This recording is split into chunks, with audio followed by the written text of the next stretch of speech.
Bismillahirrahmanirrahim. Alhamdulillah Rabbil Alamin. Wassalatu wassalamu ala asyrafil anbiya'i wal mursalin Sayyidina Muhammadin wa ala alihi wa sahbihi ajma'in. Alhamdulillah, para jemaah dirahmati Allah Subhanahu wa taala. Pertama dan utama sekali, kita memanjatkan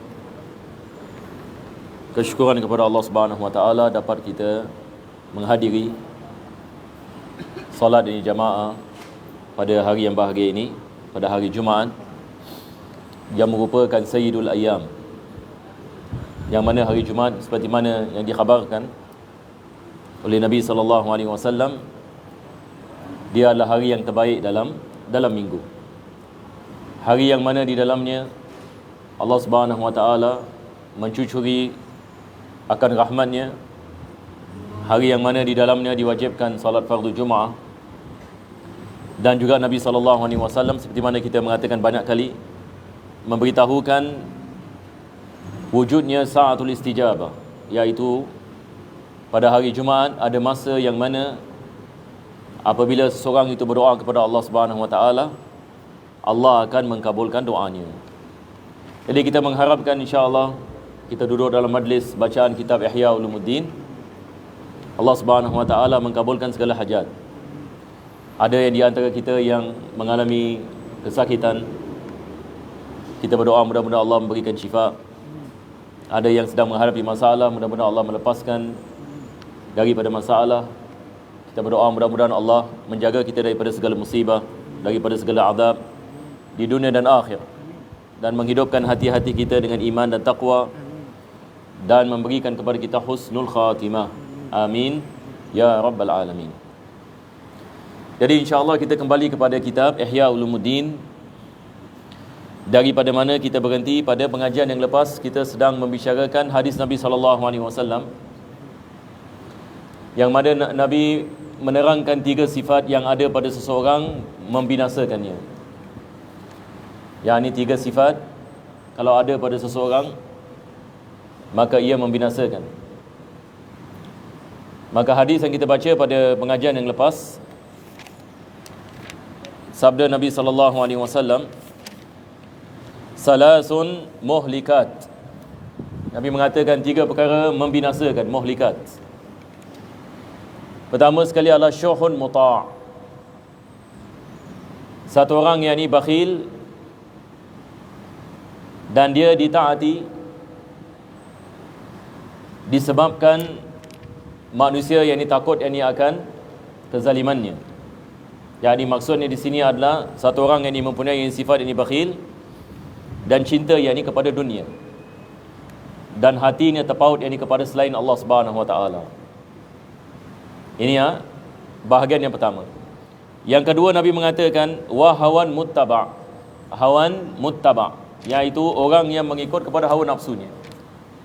Apa nafsunya nak, semua dia buat. Ini bahaya. Sebab dalam Islam Allah mengatakan inna nafsa la ammaratun bisu. Yani sifat nafsu manusia ini dia ammar. Yani dia mengajak manusia melakukan perkara yang keji. Jadi manusia yang ikut kepada hawa nafsu membawa dirinya kepada kebinasaan. Tetapi kita lihat di barat hari ini yang mereka membicarakan. Mereka menamakan ini freedom. Dia menamakan ini freedom, liberty, yang mana manusia mesti ada kebebasan nak melakukan apa saja yang dia nak, ikut saja hatinya, ikut saja kepada hawa nafsu. Mereka menamakan ini freedom. Kita ada di barat misalan freedom of expression, freedom of speech dan sebagainya. Ini pun mereka masukkan. Yang penting apa saja kita nak buat, kita buat. Tak perlu yang ni ada apa-apa yang dilarangan. Tetapi Islam ini mengatakan ini bahaya. Manusia kalau ikut yang ni kepada nafsunya, maka dia membawanya yang ni kepada kebinasaan. Nabi SAW mengajarkan kepada kita bahaya yang ni akan perkara ini. Yang ketiga adalah i'jabul mar'i binafsihi. Ini adalah masalah ujub. Ujub ini maksudnya satu orang dia lihat dirinya special, dia lihat dirinya besar, dan dia memandang rendah orang lain. Yang maksudnya di sini ada sifat ini kesombongan yang ada pada hati. Maka Nabi SAW ini mengatakan, ini adalah 3 perkara yang mana kalau ada pada seseorang, ia membinasakannya. Kita berdoa mudah-mudahan Allah selamatkan kita daripada musibah ini dan menjadikan kita di kalangan orang salihin. Seperti mana Allah mengatakan dalam Al-Quranul Karim, ulaika ma'al ladina an'amallahu alaihim minan nabiyyina was-siddiqina wasyuhada'i was-salihin. Ini adalah manusia-manusia yang Allah telah memberikan nikmat ke atas mereka. Sebab kita dalam salat, pada tiap-tiap kali kita salat baca Fatihah, kita doa, ihdinas siratal mustaqim. Ya Allah, berilah kami hidayah kepada jalan yang lurus. Apakah jalan yang lurus? Allah mengatakan siratal ladzina an'amta alaihim. Dia adalah jalan yang mana engkau telah memberikan an'amta, nikmat ini ke atas mereka. Siapa golongan itu? Allah mengatakan, ulaika ma'al ladzina an'amallahu alaihim minan nabiyyina was-siddiqina wasyuhada'i was-salihin. Pertama sekali adalah golongan para anbiya dan mursalin. Yang kedua adalah siddiqin, manusia-manusia benar kepada Allah. Dan yang ketiga adalah syuhada, orang yang dia mati syahid. Dan as-salihin. Mudah-mudahan yang ini kita mati dalam keadaan diridai oleh Allah dan dibangkitkan bersama mereka insya-Allah taala. Selepas itu berkata Imam Ghazali, wala yanfaku anha basharun wa baqiyatu ma sanadhkuruhu min madmumati ahwalil qalbi kal kibri wal ujubi wa akhawatihima tatba'u hadhihi thalathal muhlikat wa izalatuha fardu ain. Ini cerita ni Imam Ghazali mengatakan, semua yang ni penyakit-penyakit hati, sama ada yang disebutkan dalam hadis tadi. Dalam hadis ini sebut ini tentang apa? Cinta dunia. Dalam hadis tadi membicarakan tentang penyakit takabur dan sombong dan ujub. Dalam hadis tadi juga membicarakan tentang ikut yang kepada hawa nafsu. Al-Imam Ghazali mengatakan sifat-sifat ini yang lain juga yang ini disebutkan dalam pengajian ini tasawuf. Yang beliau sedang membicarakan ilmu yang menerangkan kepada kita bagaimana kita nak kenal kepada penyakit hati. Jadi beliau mengatakan izalatuha fardu ain. Menghilangkan sifat-sifat ini daripada diri kita, hukumnya adalah fardu ain. Jadi ini yang sedang ini beliau menuju kepada. Yang ini beliau mengatakan sifat-sifat yang terkeji ini, sifat hasad, sifat sombong, cinta kepada dunia, pandang rendah kepada orang lain, apa lagi? Benci, sifat yang benci. Semua yang ini sifat-sifat ini yang terkeji, menghilangkannya adalah fardu ain. Izalatuha fardu ain. Yang ini maksudnya sebagai seorang muslim, kita nak kena fikirkan bagaimana kita nak menghilangkan sifat sombong. Kalau hari ini kita menanyakan soalan, bagaimana kita nak menghilangkan sifat hasad, bagaimana kita nak menghilangkan sifat-sifat yang terkeji ini, sangka buruk pada orang sebagai misal. Menghilangkannya adalah wajib. Seperti mana kita mengatakan solat wajib, menghilangkan sifat ini juga adalah wajib. Kalau kita tidak belajar perkara ini, mungkin kita menyangkakan Islam hanya melakukan salat, puasa dan sebagainya, kita terlupa pula bahagian ini. Bagaimana dengan hati? Bagaimana dengan penyakit hati? Maka Imam Ghazali mengatakan menghilangkannya adalah wajib, maka mempelajari cara menghilangkan juga adalah wajib. Maka ilmu ini menjadi wajib. Ilmu yang mengajarkan kepada kita bagaimana kita nak menghilangkan sifat-sifat yang terkeji. Kita berdoa mudah-mudahan Allah memudahkan insya-Allah. Jadi kita mengadakan pengajian-pengajian ini pada hari Jumaat, ini harapan kita. Kita membaca kitab Ihya Ulumuddin ini. Harapan kita juga adalah bagaimana Allah menjadikan pengajian kita ini dan berkumpul kita di rumah Allah ini, walaupun masjid belum siap, tapi insya-Allah kita dapat pahala setimpalnya insya-Allah. Ia menjadi sebab yakni Allah menghilangkan sifat-sifat yang terkeji ini daripada hati-hati kita dan memberikan kepada kita akhlak Nabi Muhammad sallallahu alaihi wasallam. Amin ya rabbal alamin. Maka beliau mengatakan wala yumkinu izalatuha illa bi ma'rifati hududiha wa ma'rifati asbabiha. Jadi dia mengatakan kami tidak boleh menghilangkan sifat ini melainkan dengan mengetahuinya. Yakni maksudnya tak tahu sifat ini maka tidak tahu ini bagaimana nak menghilangkannya.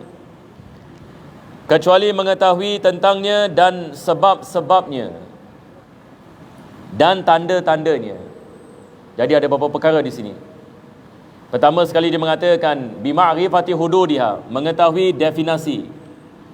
Yakni apa perkara ini? Maksudnya bila kita mengatakan sifat hasad, apa yang dimasukkan dengan hasad? Kalau kita mengatakan sifat ujub, apa yang dimasukkan dengan ujub? Kalau kita mengatakan sifat takabur, apakah yang dimasukkan dengan sifat takabur? Jadi pertama sekali kita nak kena mengetahui definisinya, apa yang dimaksudkan? Apa yang dimaksudkan dengan perkara ini? Yang kedua, dia mengatakan apakah sebab yang mana manusia boleh menjadi takabur? Apakah sebab manusia boleh mendapat hasad? Yang ini sebab-sebabnya. Perkara yang ketiga adalah apakah tanda-tandanya? Yakni apakah tandanya satu orang itu sombong? Apakah tandanya satu orang itu ada hasad? Sebab kadang-kadang kita tak tahu. Biasanya kita manusia ini, kita tak lihat keaiban yang pada diri kita. Biasa kita lihat pada orang lain. Ini adalah kebiasaan manusia. Jadi kalau kita tidak belajar perkara ini, kita akan menyangkakan mungkin kita ni Masya Allah orang yang terbaik sekali. Dan kita lihat ini kepada orang lain, kita lihat oh orang ni astagfirullahaladzim, apa nak jadi kepada orang ni. Misalnya orang ni ada hasad, orang ni tak betul, ini tak betul, ini tak betul. Tetapi kalau kita tidak memahami, kepentingan kita melihat diri kita pula. Sekarang yang ni bagaimana kita nak detect penyakit hati kita. Jadi Al-Imam Razali mengatakan perlu kepada ilmu juga. Ada caranya. Bagaimana kita nak mengetahui yang kita ada sifat hasad? Bagaimana kita nak mengetahui kita ada su'uzon? Bagaimana kita nak mengetahui kita sombong ke tak sombong? Ataupun kalau sombong ini berapa peratus punya sombong? Bagaimana kita nak mengetahui yang kita ini ada sifat dendam ataupun kita ada sifat benci-membenci? Sebab kadang-kadang kita tak tahu. Jadi ilmu ini mengajarkan kepada kita bagaimana kita mengetahui apakah tanda-tandanya. Yakni kalau tanda ini wujud pada diri kita, maksudnya kita sombong. Kalau tanda ini wujud pada diri kita, maksudnya kita ada hasad dan sebagainya. Jadi ini ibarat ini doktor. Ibarat ini doktor. Hari ini kalau kita pergi doktor, misalan kita mengatakan doktor, saya ni kurang sihat. Tapi saya tak tahu apa masalah badan saya. Apa doktor buat? Jadi pertama sekali doktor akan letak ni apa? Check apa? Kita punya ini apa? Blood pressure. Lepas itu yang ni doktor akan lihat ini kita punya jantung. Jantung kita macam mana bunyi. Lepas itu sekarang kalau zaman Covid ini akan melakukan swab test dan sebagainya. Dan doktor dia nak tahu sama ada kita sakit ke tak sakit. Kalau kita sakit, apa penyakitnya? Baru dia akan kasih obat, betul ke tidak? Kalau satu orang tak ada Covid, dia kasih obat Covid pun salah juga. Kalau satu orang yang tak ada Covid, ini dia, lepas itu yang ini dia kasih injection dan sebagainya, ini mungkin akan menambahkan masalah. Jadi pertama sekali yang ini dia nak mengetahui apakah ini penyakit yang dialami. Tetapi ini adalah penyakit jasmani. Jadi penyakit jasmani senang sikit nak tahu. Tetapi bagaimana dengan penyakit rohani? Saya satu mengatakan, ada tak doktor yang ini di Singapura misalan penyakit rohani? Jadi satu orang ini pergi kepada doktor ini, doktor, tolong cek saya. Saya tak tahu penyakit rohani apa yang ini saya mengalami. Sama ada saya ada hasad ke tak ada hasad, sama ada saya ada sombong ke tidak sombong, sama ada saya ada penyakit hati ke tidak ada penyakit hati. Ada tak doktor yang ini dia cekkan kita? Oh, awak ini ada penyakit hasad. Kalau penyakit hasad, awak nak kena banyak istighfar. Oh, awak ini ada banyak sombong. Sombong yang ini baca yang ini Ya Latif. Banyak-banyak. Oh, awak ada penyakit ini, baca ini ayat ini dan sebagainya. Oh, awak depression ataupun nak stres, baca La ilaha illa anta subhanaka inni kuntu minadh dhalimin. Ada tak doktor macam ini kat Singapura? Doktor akan mengatakan, saya tak tahu, ini semua, ini bukan saya punya expertise. Saya punya expertise nak tahu awak demam ke tak demam, Covid ke tak Covid. Tapi jangan tanya saya ini benda-benda seperti ini. Ini semua saya tak tahu. Tapi zaman dahulu ada. Zaman dahulu di kerajaan Islam, doktor ada dua jenis. Dia ada doktor jasmani dengan doktor rohani. Satu orang kalau rasa dirinya macam pemikirannya ada kacau sikit, ataupun dia rasa macam stres misalan, dia pergi kepada doktor rohani. Jadi doktor rohani mengatakan awak buat solat duha. Lepas itu yang ni baca Quran. Sebelum tidur yang ni amalkan zikir. Baca yang ni tasbih Fatimah. Lepas itu yang ni pada waktu pagi baca yang ni Yasin sebagai misal. Jadi ini adalah nasihat yang ni doktor rohani. Dan kita hari ini manusia memerlukan kepada doktor rohani. Sebab hari ini manusia daripada penyakit yang dialami yang ni oleh manusia adalah penyakit yang bersangkut paut yang ni dengan hati dan juga jiwa. Manusia hari ini tidak mendapatkan ketenangan jiwa. Jadi dia pergi kepada doktor, doktor berikan Panadol. Tapi Panadol yang ni dia mengobati jasmani. Bagaimana yang ni rohani? Allah mengatakan ala bizikrillahi tatmainul qulub. Hanya dengan mengingati Allah Subhanahu wa taala. Jadi kita sebagai seorang muslim harus kita mempelajari perkara ini. Bagaimana nak mengobati diri kita, itu ceritanya.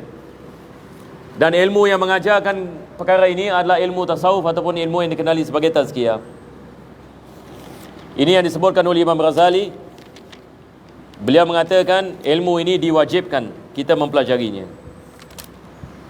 Ini kadang-kadang angin tertiup, saya pun nak kena cari sekejap ya, minta maaf. Kita baca lagi sikit insya-Allah. La ilaha illallah. Okey.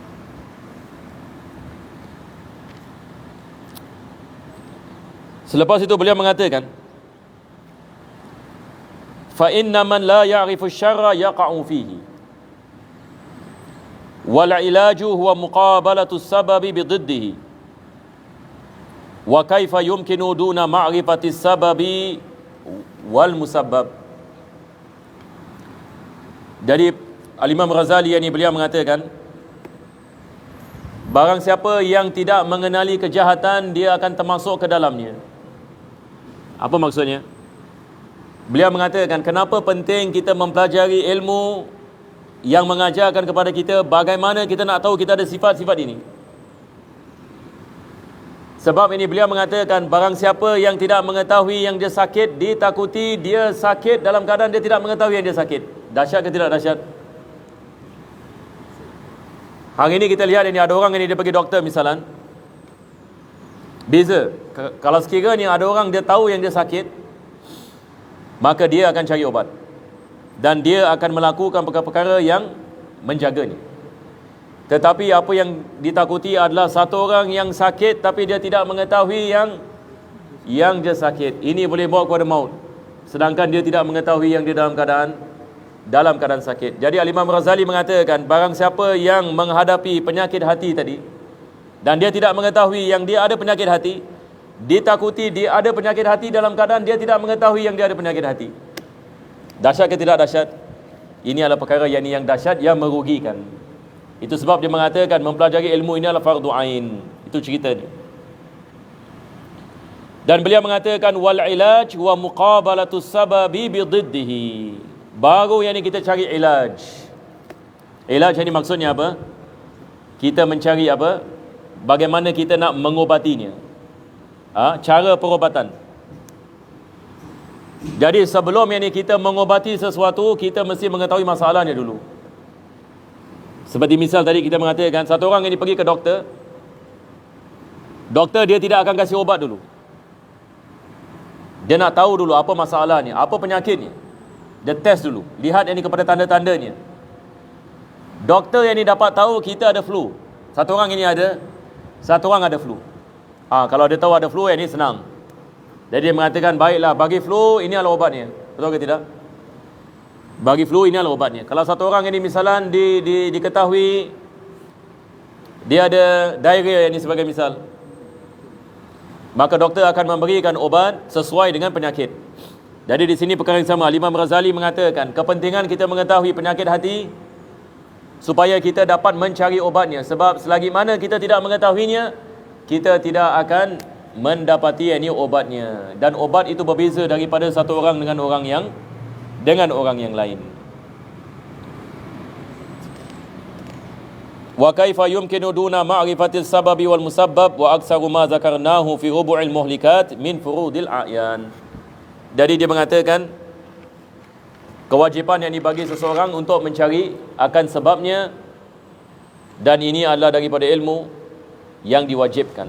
Kita berdoa mudah-mudahan Allah Subhanahu wa taala memberikan kepada kita taufik ini insya-Allah. Ila hadrat Nabi sallallahu alaihi wasallam al-Fatihah. Alhamdulillah ar-Rahmanir Rahim. Iyyaka iyyaka siratal ladzina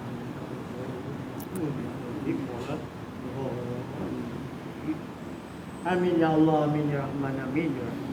Rabbana taqabbal minna du'ana innaka antas samiul alim wa tub alaina innaka antat tawwabur rahim. Da'wahum fiha subhanaka Allahumma wa tahiyyatuhum fiha salam. Akhir da'wana alhamdulillahi rabbil alamin. Taqabbalallahu minkum.